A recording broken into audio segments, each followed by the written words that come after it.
Yeah, I think, and we're working very closely with Steve Banks from the Human Resources Administration, the Commissioner, after what happened in the 8-4.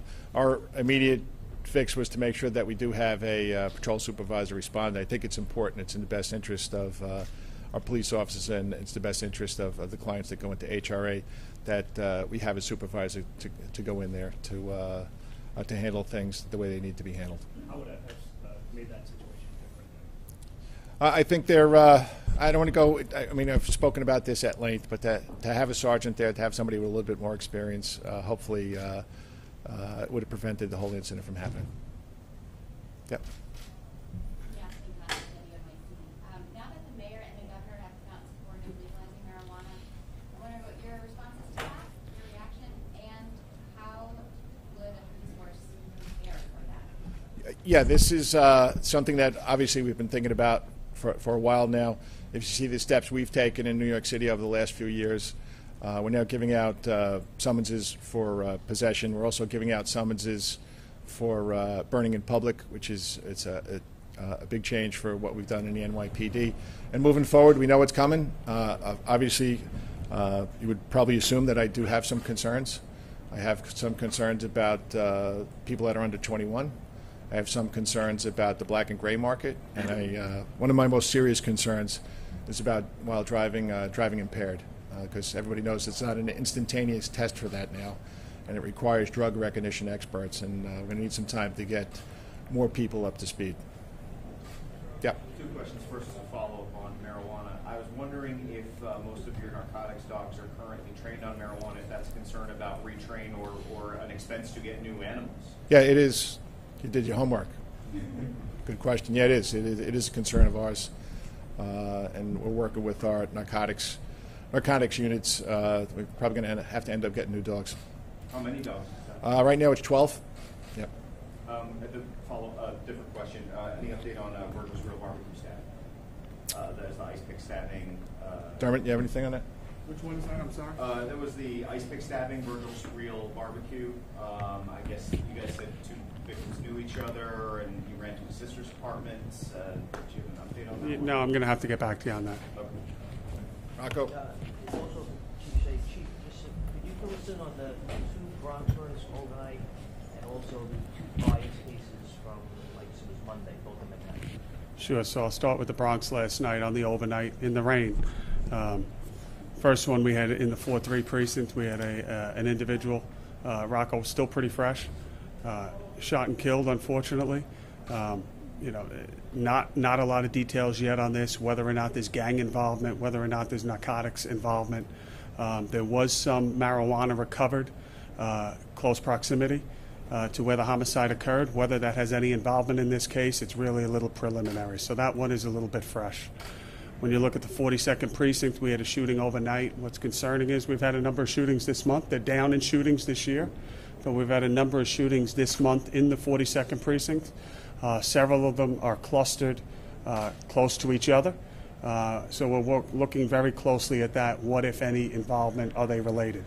When you look at the individual that was killed in the 42nd precinct last night, he's on parole. He was recently paroled, I believe, about 30 days ago. He has a Manhattan address. Most of his prior involvement with the police has been in Manhattan, specifically on the Upper West Side. I think his name has come up in 3 prior shootings in the past. We know now that, again, last night we had a call of shots fired, and ultimately, unfortunately, he passed away. So that one is what we have on that. On the bias incidents Monday, just give me a little more location. First one in Chelsea, 726, 3 men. Sure, okay. Yep. Second one was down. No, there really isn't too much additional at this point from what was reported very early. We have an individual that's a night watchman, gets off work, working home. He's accosted by 3 individuals. We believe these 3 individuals came from a drinking establishment. Right now it's being investigated by our hate crimes task force as an anti-black assault as a hate crime. They did a lot of work initially. We were able to track them. In fact, we were able to track them within 24 hours to where they went to. We know that they flew out, as was reported, was accurate in the paper. and we will work, and already are, with the Manhattan DA's office to bring that case to a successful closure. The second incident, there was another incident that night earlier, or that day, also in Lower Manhattan. I believe it was the 7th Precinct. In that particular incident, also a bar involved. I don't have the name of the bar offhand, but that was more of a bar fight where a number of individuals got into a fight afterwards. Just going back real quick to the Chelsea job, do you now work with Interpol?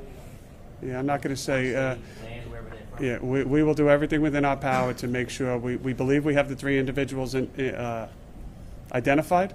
The individual suffered some serious injuries, broken jaw, so we will do everything with all of our partners to make sure that we can see that he gets justice and they answer for those crimes. Chief, if I may, real quick, for the parolee, did you say what he did time for? And you said he's mentioned 3 prior shootings. Is that as a witness, a shooter? It was on both sides. Rocco, what we frequently see, it was on both sides of the gun. Both sides of the gun. In terms of what he was on parole for, I will have to confirm with you, but I believe he has a prior attempted murder arrest. Whether that was the charge that he was on parole for, I'm not sure. But then we had a 3rd shooting in the Bronx last night, also a parolee, that showed up at St. Barnabas Hospital, claiming he was shot at a location in the 44th Precinct. So the theme continues. We're looking to close the books on an incredibly successful year, knocking down shootings lower than they even came in last year. But parolees certainly are something that we're continuing to drill down on.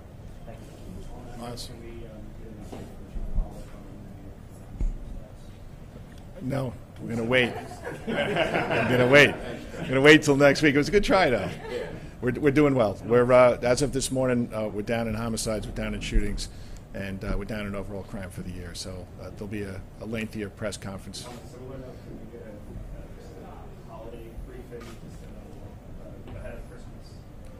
All right, so Terry or Ronnie will talk about what we're doing over the weekend for Christmas, and then I think everybody knows we're going to have our briefing for New Year's Eve next week. All right, so all right, take it easy. I know you got it. All right, okay, take it easy. I know you got it. Real quick, for the Christmas Eve, obviously with the midnight masses, we're going to have our SRG, our counterterrorism people out and about at each of the locations. Every precinct will visit for the midnight mass Tuesday for all the masses. There'll be coverage out there. And we'll get a lot deeper next week into the New Year's Eve coverage. That'll be a very extensive conference that we'll have with everything that we'll be utilizing. I appreciate the skepticism. That's okay. It's okay. Quick follow-up on holiday, while we're on topic. I didn't know if there was any extra emphasis. I know different religion, but in wake of the Pittsburgh synagogue shooting, on protecting houses of worship on Christmas Eve mass. Listen, every year, no matter what the denomination, we cover. Christmas is a very big Christian holiday, obviously, big masses, midnight masses all over the city. Just like we do with Passover, we cover the synagogues, we cover the Catholic churches during this, and we cover everything wherever there's going to be a large gathering of people. Juliet, I think you had a question? Yes, just getting back to the marijuana issue. The mayor's talking about community cultivation.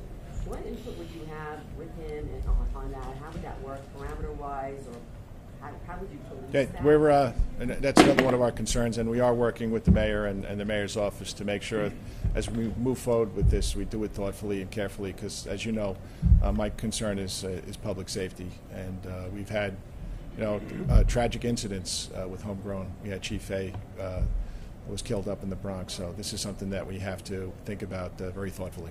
So would it be about more organized efforts, or like houses that are growing this? Or? I'm not going to go into the details of it yet. As a matter of fact, I don't think the working task force has come up with any specific details yet. Yes. I know you said you have concerns, but do you support the legalization of marijuana? Whether I support it or not, it's moving forward. So, yeah. Commissioner, question.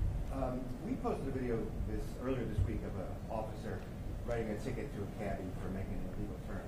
Newsworthy enough, but it went further because the cab driver then handed the officer some sort of card which had the lieutenant's name on it. Might have been a PDA card. The officer reacted particularly angrily to that and took the card from the driver, saying, "Don't tell me who to call. I'm giving you a ticket." I'm wondering, I don't know anything about these cards. Are officers given these cards, and what are officers supposed to do when a driver gives a card like that to an officer? Did she behave properly on that instance, taking the card? Well, so with you're talking about PBA cards. Is that what you're talking about? Is that what you're speaking about? So this is what the unions give out to their membership, and they're used many.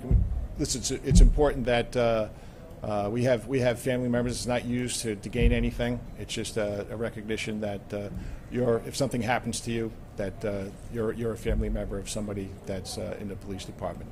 The reaction, I didn't see the video yet. I'd have to take a look at it to see if everything was done properly. The cab driver suggested to the officer, call my guy, call this lieutenant, he said. Yeah, which is absolutely not supposed to happen. Rich? In regard, back to the marijuana again, in regard to driving while impaired, right now, if somebody gets stopped, there's a suspicion the person's impaired, it's a difficult thing to prove, isn't it? Or is it more difficult than alcohol, right? They can't, it is, and that's one of the issues that we're going to be dealing with moving forward. It's required to have drug recognition experts, and it takes a while to be certified in that process. So it's important that as this moves forward, we have the time to make sure we have the proper number of people out there. So, yep. Come on. These are decisions that we're going to have to make down the road. Yep, Rich, one more. In regard to, there have been a number of Christmas market attacks in Europe. You're giving special attention, I would guess? Yeah, we are. I mean, this is something that we look at, and this is why we have our Foreign Liaison Program. So we get real-time intel back from 14 locations around the world. And we make sure that our Critical Response Command, John Miller and Jimmy Waters, that they're responsive in real time, and that we put people where they're necessary. And there are a lot of them, and we supplement that with the Strategic Response Group and with Patrol Services personnel also. Yeah. Yes. So I'm understanding the police department is classifying deaths of electric bike cyclists as motorist deaths as opposed to cyclist deaths. Is that true? And if so, when did that start? Yeah, no, I'm going to have to get back to you with that answer. All right? Yep. Last call, guys. In the first step on Queens Boulevard since the start of the zero traffic fatalities this year, but we got from Queens Boulevard. Yeah, Terry's going to talk about that. Obviously, that was the first incident since 2014 on Queens Boulevard. I think you were out there, actually, that day, and we made an arrest on that incident. So listen, a collision can happen anywhere. Oh, wait. There was not. I believe there was. Let me... The driver stayed on the scene, but I don't believe it was arrested. She was crossing against the light, apparently. Against the signal. Excuse me. There was one above it. You're right. There wasn't an arrest, but we did the investigation. And again, anywhere, a collision like this can happen anywhere. So we have to be careful. Obviously, we're up a little bit in pedestrian fatalities this month. So it's something that we're looking at, and we're going to continue to do the enforcement that we do with the Division Zero project. And is there any correlation between CIS cases being down versus up compared to 2013? They were up significantly in 2013. The amount of cases investigated were significantly less. Yeah, because there's less fatalities now. Fatalities have continually gone down. We're down, again, significantly this year from last year in fatalities. So that's what we're doing. We're looking for the very serious injuries and fatalities. That's what CIS does. Yes. Given what's been happening the last few days in the White House, the president wants to withdraw troops, and there are concerns about the resurgence of terror groups. Are you doing anything differently or tracking down further your anti-terrorist? So I think, as you know, this is what John Miller's people and our great relationship with the FBI, with Bill Sweeney's people, this is what we do every day. We scrub that threat stream, and anything that we think needs to be investigated by the JTTF is, and all the other leads are investigated by our intelligence bureau. This consumes so much of our time. Have you seen any uptick recently in any activity or local groups or any intelligence? The threat stream is, again, Juliet, I'm not going to get into specifics whether it's up or down, but we have 100 detectives assigned to the JTTF. The FBI has hundreds of FBI agents. There's people from over 40 other agencies. This is what they do full time. Okay. Everybody. Thank you.